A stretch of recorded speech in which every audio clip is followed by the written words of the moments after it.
good to see you back. So tell us a little bit, when were you here last? I came at the end of June 2017. Okay, And and a little over a year. when you showed up, what were you like? I was dragging just to get out of the bed to just simply do the simplest thing. I mean, to go to my reclining chair.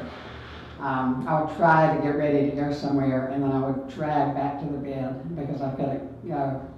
So I was almost completely down.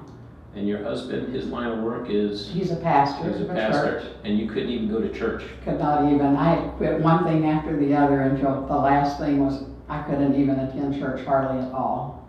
Just rarely was I able to get enough energy just to get ready and get to church. And you came, how long were you down for? 7 weeks. 7 weeks. 7 weeks. And you were sort of legendary because you got so much better when you were here that you did some jet skiing. I did. I was so excited that it's like, I felt like I had all this time to make up because for years, I mean probably 17 years ago, I started getting in bad shape and just kind of going down. And quit my job and quit my hobbies and then quit my duties at church and quit. And then, like I said, the church was the last thing. It was so hard just to get ready and to get to church. Now, you just shared the story about what happened when you went back. Tell me Yes. that again. Okay, I got to church and it was the very first Sunday back. I was so excited.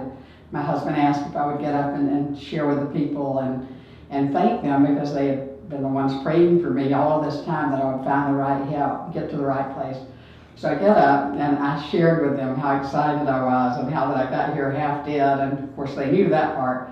But I was back to life. I was so excited. I was passionate. I was not looking to my husband for every single answer to a question because I could think again, could read again.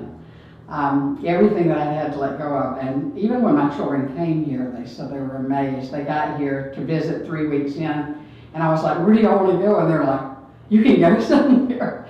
So it was exciting. But anyway, that Sunday I got up and I shared that my life was changed. I said, I am so excited. I cannot wait, to just start living again. I said, I'll come back to life. I'm excited. I'm passionate.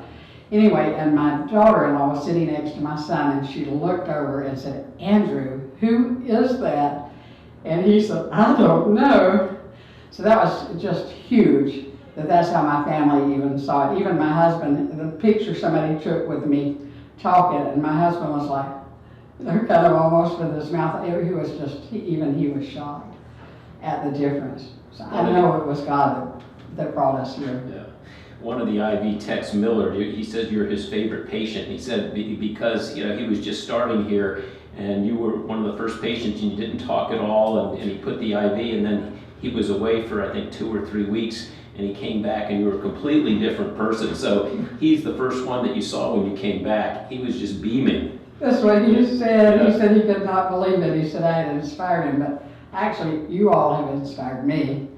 It's now I can go back and help other people, and So you're back for a tune-up. Tell us what happened the past year. You sort of had a pretty rough year. Had a really rough year, and to be honest, had I not been here before this last year, I do not think I could have lived through this year, and that's not even overestimating that. But anyway, I say that to say that there's probably been 7 or 8 deaths in our church, or very closely related to our church, people that we knew, people that we cared about. Not only that, friends outside of the church, that a dear friend, several. And then not only that, but my own mom had gotten very sick. So I was taking care of her and helping my sister with her, and that was really tough. And then of course she passed away July 29th. In the midst of all of that, I had neck surgery. Yeah. So went through that. So I had to quit the aerobics I had started back, and a lot of the things that I had started doing, I had to quit. However, I have still come through and I'm still standing, and the only reason, I did come back, but it was because I just didn't want it. I started having a few little issues with my sleep, and just a little bit of the nerve pain came back in my face, and my arm was hurting a little bit, and I thought, I am not going back to that. Yeah. And so I wanted to come immediately, but And you look great. I mean, you look better now than when you left here, so you've really improved despite all those Oh, hardships that you've had. Which is incredible, Yeah. because that would have knocked me down, and I'm just telling you that I have just kept, I say, this is how I say it, is that I came here a survivor, and I left here a thriver. That's right. And that's exactly what I see, is I would recommend this place to anybody. And like I said, I've had a friend who has come, a man from our church who has come, and he is a lot better now, so he's much better too. Other people that would like to come, but phenomenal place. That's fantastic. I appreciate you talking with us today. You're very welcome. I appreciate what y'all are doing. That's more than you fantastic. ever know. You're great. Okay. All right. All right. That was a very good interview.